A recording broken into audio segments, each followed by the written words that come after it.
Hi, welcome back to Gen Z Bible class.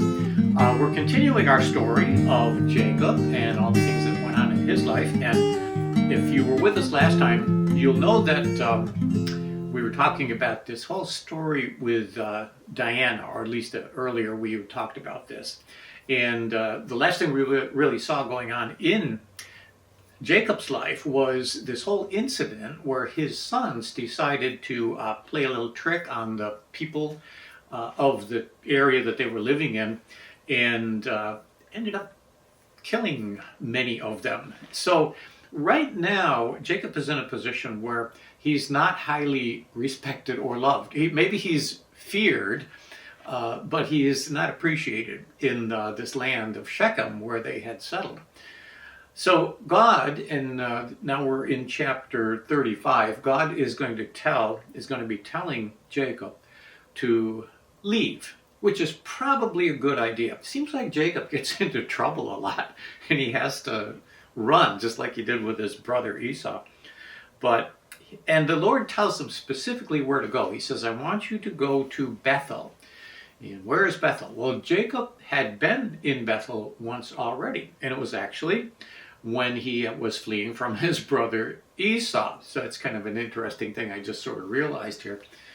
But Bethel was the place where on his journey to, go find a wife, the Lord appeared to him and he saw this vision of, the stairway coming down from heaven and angels going back, up and down between heaven and earth. And that's why the word Bethel means house of God. It's the place where God dwells. And so God is telling him now to go back to Bethel with everybody. And we start reading this in verse 2. It says that Jacob said to his household and to all who were with him, get rid of the foreign gods you have with you and purify yourselves and change your clothes. Then come and let us go up to Bethel, where I will build an altar to God, who answered me in the day of my distress, and who has been with me wherever I have gone. So they gave Jacob all the foreign gods they had, the rings in their ears, and Jacob buried them under the oak at Shechem. And then they set out, and the terror of God fell on the towns all around them, so that no one pursued them. Well, there's a lot in there, isn't there? Actually, this, I think, is kind of the heart of the whole story that we're going to be looking at today, or at least a really big part of it. Then there's a few little offshots that we'll be dealing with. But it's interesting that God made it clear to Jacob, not just that he was to go, but that this was to be a time of not just geographical relocation, but a time of spiritual examination. And there were three things that he mentioned specifically that Jacob told his family and all those that were with him to do. Number one was to get rid of the foreign gods. And you'll remember that there was this little incident with Rachel when she was leaving her father Laban, that she stole one of his gods and hid it in her suitcase. Well, it probably didn't have suitcases, but she hid it, and fortunately it wasn't discovered. But what does that tell us? It tells us that at least somebody like Laban had a great deal of respect for the God that Jacob had, worshipped, because he could see how Jacob had been blessed so much. But at the same time, he wasn't going to hedge his bets or put all his money in one basket. He wasn't going to come to a complete faith in this God of Jacob. So he had all his other little gods. And that would have been something that was very common in that time. As we mentioned before, Moses hadn't come and given the Ten Commandments yet, so they were kind of living in this culture and in this mindset where they hadn't really learned as much about, maybe we should say hadn't applied God's principles to their lives as much as they should have. But Jacob was very concerned, and he wanted this to be a time of cleansing and purification. And one of the things they would have to do is get rid of these gods. So I would love to know where that tree in Shechem was, where he buried all that gold. But it's interesting that, this is what happened. And it was a very serious commitment to leaving these gods behind, because they were, many of them I'm sure were made of gold and were probably pretty valuable, but these people were told to do that. The second thing they were required to do was to wash themselves, just physically to be clean. And this is where we get into some, I guess, more general spiritual lessons, because in the New Testament, we have these same types of pictures, only not talking about physical cleansing, but talking about spiritual cleansing. And there's a verse in James 4:8 that says, "Come near to God, and he will come near to you. Wash your hands, you sinners, and purify your hearts, you double-minded." And so here in the New Testament, we get a similar picture, a similar challenge to be clean, but not just clean physically, to be clean spiritually. Wash your hands, you sinners, purify your hearts, you double-minded. So it's we get a kind of a picture of that in what Jacob is asking his people to do. So first of all, they had to get rid of their foreign gods. They had to wash themselves. And then the third thing was that they had to change their clothes. What's that all about? Well, I'm thinking that maybe just even in the way they dressed, they were maybe a little bit influenced by the people of Shechem and all those people in Canaan, and maybe they started picking up some of their habits even in the way they dressed. And Jacob was concerned about their appearance. And I think this is interesting. What do they appear like? Remember, this whole thing that Jacob is involved in is building a nation, or God is building a nation through these 12 sons of his, and he has to be sure that they stay separate, that they retain their identity, and that they look different. And actually, this is another thing that we see in the New Testament. There's an interesting verse in Ephesians. Ephesians is one of those letters that Paul was writing to the people in Ephesus, and he tells them, "You were taught with regard to your former way of life to put off your old self, which is being corrupted by its deceitful desires." And this is, I guess, another way to think about changing your clothes. What Paul is telling the people in Ephesus is that they need to change the way they look in terms of how they live their lives. And I think that's a good lesson for us. I think that's something that we can all apply, that we should be looking different than other people if we really are following Christ. To be stepping away from the world. And I think we kind of got into that before when, remember, there was this proposal from, what was his name, Homer, that their kids should intermarry and that they should all become one big happy family. And of course, Jacob reacted against that because he needed to keep his children separate and they needed to retain their identity. Well, another interesting thing in that passage we just read is it talked about this whole thing about the terror of God. And I think that might have been just a practical thing to protect Jacob, because remember, the people in Shechem pretty much hated him after all the things that had happened. His sons, Levi and Simeon, Simeon it was, killing all of those people, that didn't go down very well with them. So it was probably, as we said before, a good time for Jacob and his folks to leave town. And that's exactly what they do. But God sort of protected them, I guess, by giving them, by putting this, protection around them, by making everybody afraid of them so that they wouldn't chase after them. And that probably would have been what was on the minds of all those people. Just do away with him and take all his stuff, but God protects him. So it's another interesting thing that Jacob really had learned that lesson in his 20 years with Laban. He really wasn't getting a lot of support from Laban, And in fact, by the end there, they were almost like enemies. But God protected him. And this was a lesson that Jacob had learned from the time he fled from his brother. That God was there, step by step to protect him and to provide for him. Now, verse 8, this is interesting. This is just one little tiny verse, but in it, I think there is a great lesson. In verse 8 simply says, "Now Deborah, Rebekah's nurse, died and was buried under the oak outside of Bethel." Who is Deborah? Well, it's interesting that if you'll remember, we have to go back a little bit now to when Abraham sent his servant to find a wife for Isaac. And you remember that story about how he finds Rebekah. She comes and waters his camels. And he gives her this ultimatum.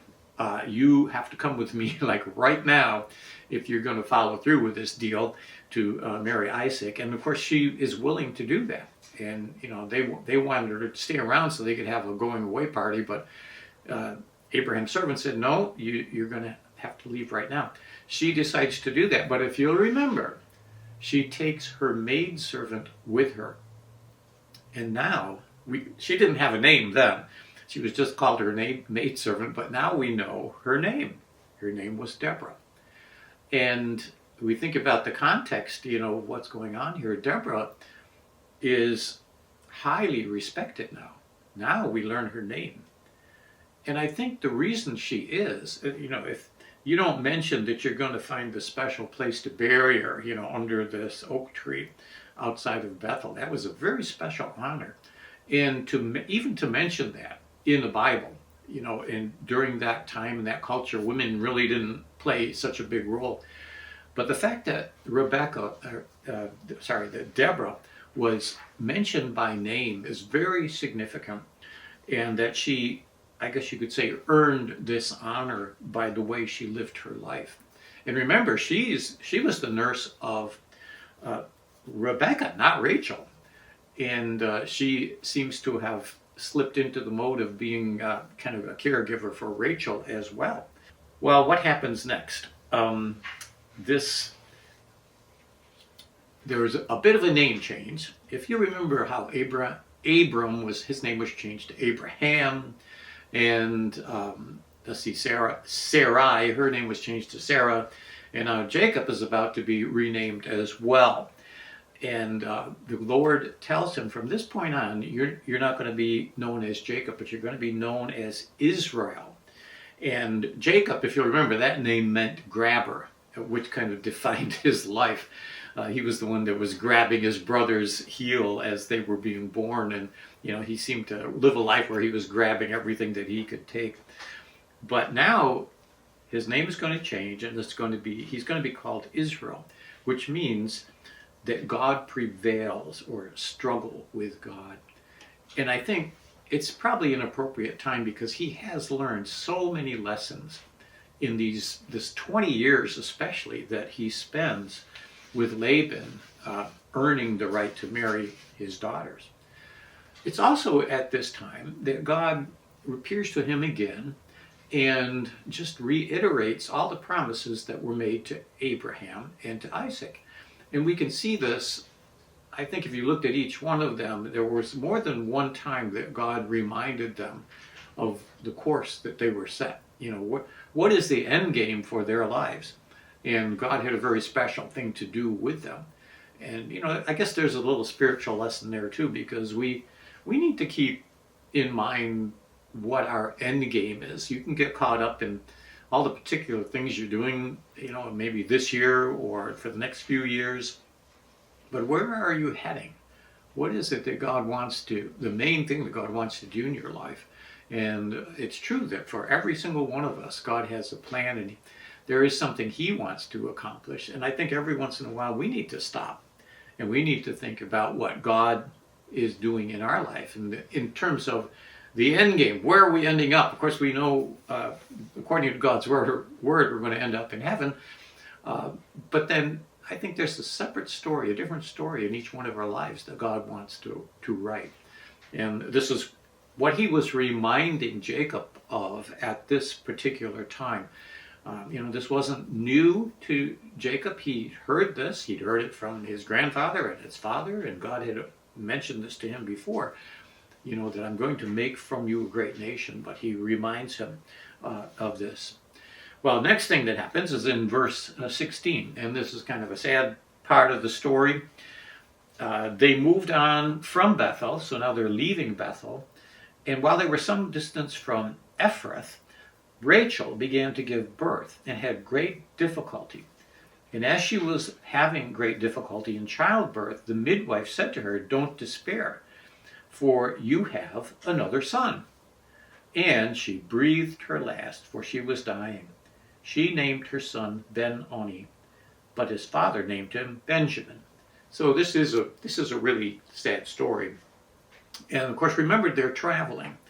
And remember the difficulty that Rachel had even to have one child, and all these other women were having all these kids, and poor Rachel was stuck at the end of the line, finally having Joseph, who's going to be kind of our focal point for the rest of the book of Genesis.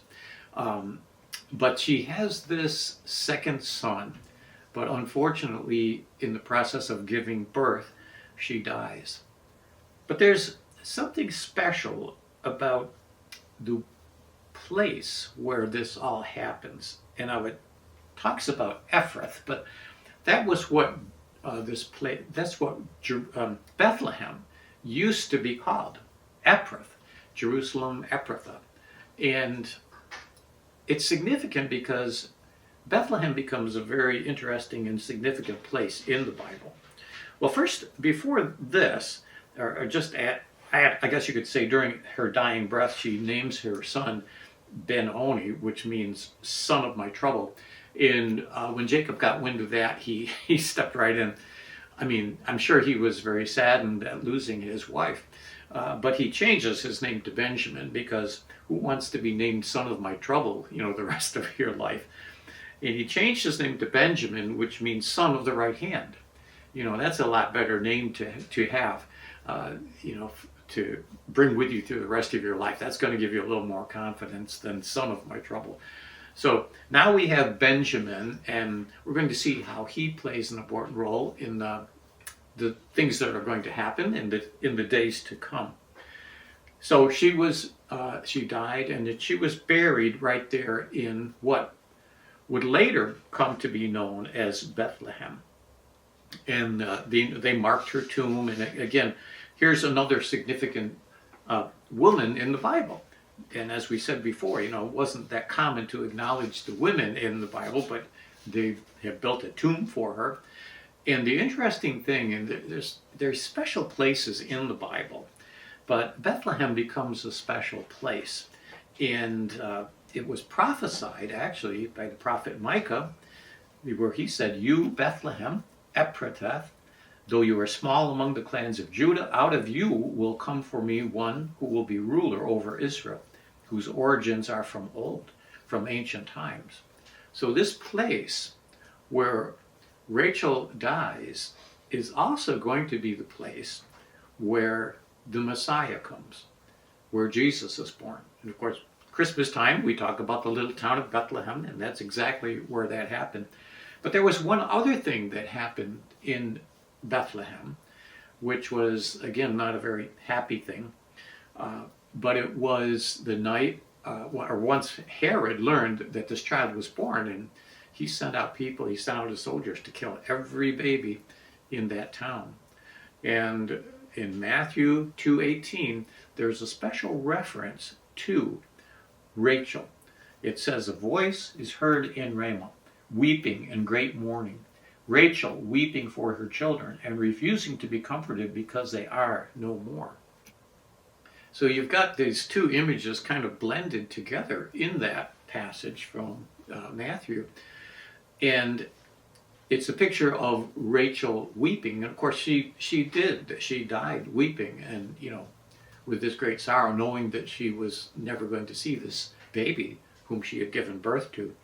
But it also became almost prophetic, because later on, those same tears, Rachel weeping, were felt once again in Bethlehem when Herod sent his soldiers out to kill all these children. Of course, we know the story that they warned Mary and Joseph, so they took Jesus out of Bethlehem before all that happened. But it's interesting, and Jesus ends up being born in Bethlehem. And there's a lot of really significant things about that we'll maybe get into a little bit later. Well, now we get sort of to the end of what's going on in this chapter. It tells us that Israel moved, now his name is Israel, moved once again, and he pitched his tent in a place called Migdal Eder.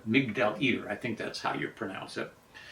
And there was just one really weird thing that happens that's mentioned here in verse 22, where it says, while Israel was living in this region, Reuben went in and slept with his father's concubine, Bilhah, and Israel heard of it. And it doesn't say anything more about that. But again, we're just reminded of the fact that, all of these people are just human beings. And again, the law hadn't been given, and what's right and what's wrong might have been, not quite as clear to them. But the interesting thing is it just mentions that this happened, and then you don't really see too much more coming from this except later when we get to Genesis chapter 49. And this is the scene where Jacob is going to be giving his blessing to all of his 12 children. And he excludes 3 people from the promise, the messianic promise, that from one of them, the Messiah would come. Those 3 people happen to be Reuben and Simeon and Levi. Remember, Simeon and Levi were the ones that killed all those Shechemites, which didn't earn them a very great reputation. And of course, Reuben does this, which is the exclusion from the list. His name is stricken from this list of the messianic blessing. Well, anyway, everything that you do comes back to haunt you. One more interesting thing, when you talk about places in the Bible, it's very possible, and a lot of people feel this is a really good possibility, that this place that Jacob ends up at now, this Migdal Eder, was the same place that overlooked Jerusalem and might have been the place, or overlooked Bethlehem, and might have been the place where the shepherds, on Christmas, the night that Christ was born, could have easily been the same place that the shepherds were watching their sheep, looking down on the town of Bethlehem. So that's interesting. Another really interesting thing is we talked about Bethel, this very special place, house of God. A lot of people feel that could have been the site where the temple, actually Solomon's temple, eventually would be built. It's not real certain. There's, when you get into these old villages and towns and places that are described in way back in the Bible, a lot of them are kind of hard to pinpoint on the map now because they've all kind of disappeared. But they're doing some interesting things in archaeology, and they're finding all kinds of things that were mentioned in the Bible. So maybe someday they'll be able to prove that. But it's interesting. I mean, it would be kind of a nice thing if where Jacob actually saw God come down, called it the house of God, if that's where the temple actually ends up being. Well, the chapter ends with a simple listing of Jacob's sons. And then it tells us about one more thing that happened in verse 27, where it says that Jacob came home to his father Isaac in Hebron, where Abraham and Isaac had stayed. Isaac lived 180 years. Then he breathed his last and died, and was gathered to his people, old and full of years, and his sons Esau and Jacob buried him. So now Jacob ends up going back to his old boyhood home, where Isaac was still living. All this stuff is going on, and Isaac is still alive, living there. But now he dies, and this is the record of his death. He lived 180 years, and it's just kind of how the chapter ends with this picture of both Jacob and his brother Esau going to bury their father. And, I remember that they kind of separated from each other, and they were living in different areas, but they must have maybe emailed each other once in a while to keep track of what was going on. And so they end up going back together to bury their father, Isaac. Well, what do we learn from all this? I think there's the main lesson in all of this, I think, has to do with this idea of separation. And when Jacob called all of his people to leave all of this stuff behind, to leave their gods behind, to wash themselves, not just physically, but also spiritually, and to change the way they looked, to change their clothes. There's a real clear picture there for those of us today who follow Christ, because he wants us to be different as well. And he wants us to look different, as we read from that passage in Ephesians. And I think also there's the lesson we learned from Deborah.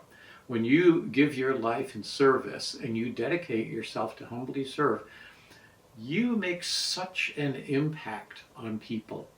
I think she's described as being more like a nurse. And, I've always had a great respect for people who end up going into nursing, because you have such a profound effect on people, and in ways that other people don't, not even their own parents or family members. So I think there's a real lesson there, and that we honor people who honor God with their lives. Well, this kind of comes to the end of the narrative about Jacob. We're going to be seeing some more things about him, but basically from this point on through till the end of the book of Genesis, where the focus is all going to be on Joseph and all the things that God does in his life. So I hope you'll be able to join us as we head in that direction next time on Gen Z Bible Class.